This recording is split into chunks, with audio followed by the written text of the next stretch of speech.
महानदी चित्रोत्पला द्वीपांचल गोपीनाथपुर माँ तारिणी पीठरे विश्वदेव समाज ओडिशा शाखा अनुकूल पंचमहायज्ञ अनुष्ठित होउछि।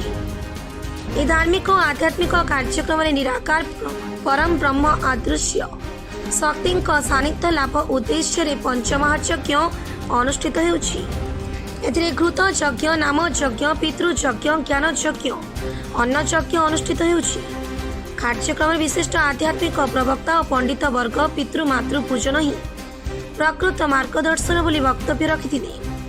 यज्ञानुष्ठान रे दिव्यलोक संधान संपादक पंडित सन्यासी जी देवकन्या अरुंधति, पंडित शिशिर कुमार त्रिपाठी, अध्यापक देवपुत्र निरंजन सामल, देवपुत्र मनोज पंडा, देवकन्या संजुपाला पंडा संपादन करथिले। विश्वदेव समाज अंतर्जातीय सभापति कलाभूषण प्रशांत कर कार्यक्रम अध्यक्षता करथिले। आ देवी सर्वभूतेषु मातृरूपेण संस्थिता नमस्तस्यै नमस्तस्यै नमस्तस्यै नमो नमः। मो ना हूँ इंजीनियर श्री सन्यासी जी, घर हूँ कटक। आज भारत वर्षर एक सम्भ्रांत अनुष्ठान विश्वदेव समाजर ओडिशा शाखा आनुकूल्य आज एठारे गोपीनाथपुर ग्राम ये गोपीनाथपुर गाँ हूँ एक संस्कृति मंडित गाँ। ये गाँव में आज एक पंच महायज्ञ कार्यक्रम अनुष्ठित होउछंती। जदि यज्ञ शब्द को आम व्युत्पत्ति करवा, यज्ञ शब्दर अर्थ होची प्रत्येक द्रव्यर यथायथ उपयोग करवा। एवं ये पंच महायज्ञर प्रथम यज्ञ भाव में आमर अच्छी अर्ण महायज्ञ बा अर्ण यज्ञ। अर्ण यज्ञ कहले कौन ना आपण मैंने देखिए आपण परिवार अन्य लोक सेवन खाद्य सेवन करुवे, अनेक गुड़े खाद्य को तले पकई दे ना, सेमती आम करवा ना। ये वार्ताटा आम समाज को दवापाई आम समाजर ये हूँ गोटे प्रमुख लक्ष्य।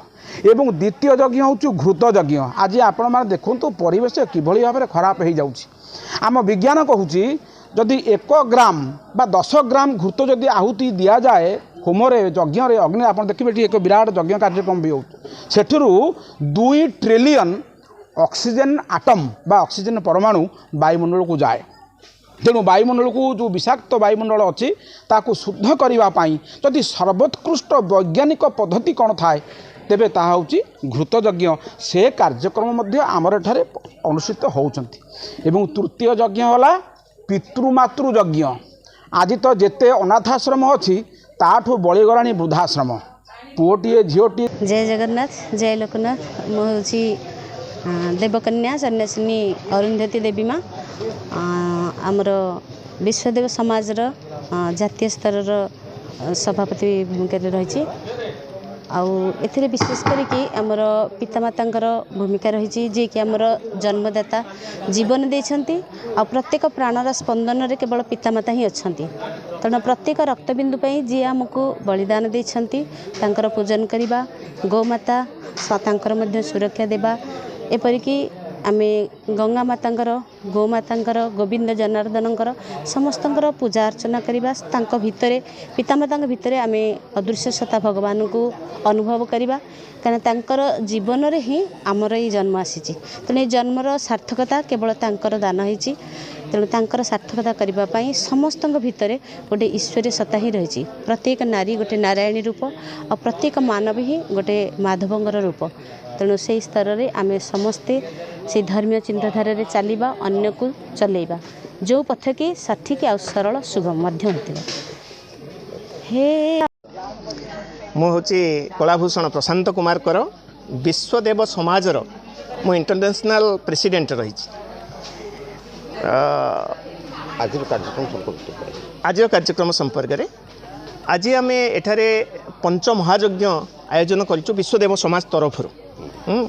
यही पंच महायज्ञर उद्देश्य हूँ लक्ष्य हूँ जे आम पितृमातृ सेवा करवा, पितृमातृ को पूजा करवा। प्रकृत में पितृमातृ होउछंती आमर देवता। देवता कहले केवल बापा माँ को ही बुझाए, अन्य कहारी को नुहे। आम समस्ते जानिचे, समस्ते मध्य बापा माँ ठारू आम जन्मलाभ करिचे, किंतु अनेक लोक अच्छा, अनेक संतान अच्छा बापा माँ को भूली जाऊँच, बापा माँ को पचारू ना। एपरिक अनाथ आश्रम नहीं करी पिला माने रोचंती, पिला मानू बापा माँ मानू पिला माने इति हैरान करूचंती ଆପଣ ବିଶ୍ୱାସ କରିପାରିବେନି ବୃଦ୍ଧାଶ୍ରମ ହଜାର ହଜାର ସଂଖ୍ୟାରେ ଖୋଲିଗଲାଣି ହଜାର ହଜାର ସଂଖ୍ୟାରେ ବୃଦ୍ଧାଶ୍ରମ ଖୋଲିଗଲାଣି ସେ ବୃଦ୍ଧାଶ୍ରମରେ ସେମାନେ କାଳାତିପାତକ ଜୀବନଯାପନ କରୁଛନ୍ତି କିନ୍ତୁ ବିଶ୍ୱଦେବ ସମାଜର ଲକ୍ଷ୍ୟ ଉଦ୍ଦେଶ୍ୟ ପ୍ରତି ଗାଁ ଗଣ୍ଡାରେ କୋଣ ଅନୁକୋଣରେ ଏଇ ବାର୍ତ୍ତାକୁ ଆମେ ପହଞ୍ଚାଇବାକୁ ଚାହୁଁ ରେ ମାନବ ସମାଜ ରେ ସନ୍ତାନ ପିତାମାତାଙ୍କ ଠାରୁ ତୁମେ ଜନ୍ମ ଲାଭ କରିଛ ତେଣୁ ସେ ପିତାମାତାଙ୍କର ପୂଜା କର ପିତାମାତା ହେଉଛନ୍ତି ମୋ ପୁତ୍ର ମନୋଜ କୁମାର ପଣ୍ଡା ମୋର ଘର ଏଇରି ପାଖରେ ସାଲେପୁର ମୁଁ ଆକ୍ଚୁଆଲି ବିଶ୍ୱଦେବ ସମାଜର ସଭାପତି ଅଛି ଓଡ଼ିଶା ଏଠି ଆମର ଟିକେ ଆଗରୁ ଆମର ସଭାପତି ମହୋଦୟ କହିଲେ ଯେ ଆମର ଉଦ୍ଦେଶ୍ୟ ହେଉଛି ଲୋକମାନଙ୍କ ମନ ଭିତରେ ଜାଗ୍ରତ କରିବା ପାଇଁ ଯେ ପ୍ରକୃତ ଭଗବାନ ହେଉଛି ମାତା ପିତା ଯିଏକି ମାତା 9 ମାସ ଗର୍ଭରୁ ଆମକୁ ଜାଣୁଛି ଜନ୍ମ ହେଲା ପରେ ଆମେ ଯେତେବେଳେ ଜନ୍ମ ହେଉଛେ ଆମେ ଯେତେବେଳେ ହେତୁ ପାଉଛେ ଆମେ ଭଗବାନଙ୍କୁ ଚିହ୍ନୁଛେ କିନ୍ତୁ ସିଏ ଆମେ ତାକୁ 9 ମାସ ପୂର୍ବରୁ ପାଉଛେ ତା ଗର୍ଭରେ ତେଣୁକରି ମାତା ପିତା ଭଳି ଅମୂଲ୍ୟ ଜିନିଷ ଆଉ କିଛି ନାହିଁ ତେଣୁକରି ଯିଏ ମାତା ପିତାର ସେବା ନ କରିଛି ଦୁନିଆରେ ଯେତେ ଭଗବାନଙ୍କୁ ପୂଜା କରୁ ଯେତେ କୋଟିପତି ହେଉ ଯେତେ ଆରବପତି ହେଉ ସେ କେବେ ତା ଜୀବନରେ ଶାନ୍ତି ମିଳେନି ତେଣୁକରି ଆମର ଗୋଟେ ବାର୍ତ୍ତା ପହଞ୍ଚିବା ଦରକାର हे बुद्धिजीवी समाज ए माने युवक समाज ए पिला समस्त को आम अनुरोध करूँ सालेपुर अक्षय कुमार दास को रिपोर्ट प्रमाणित टीवी।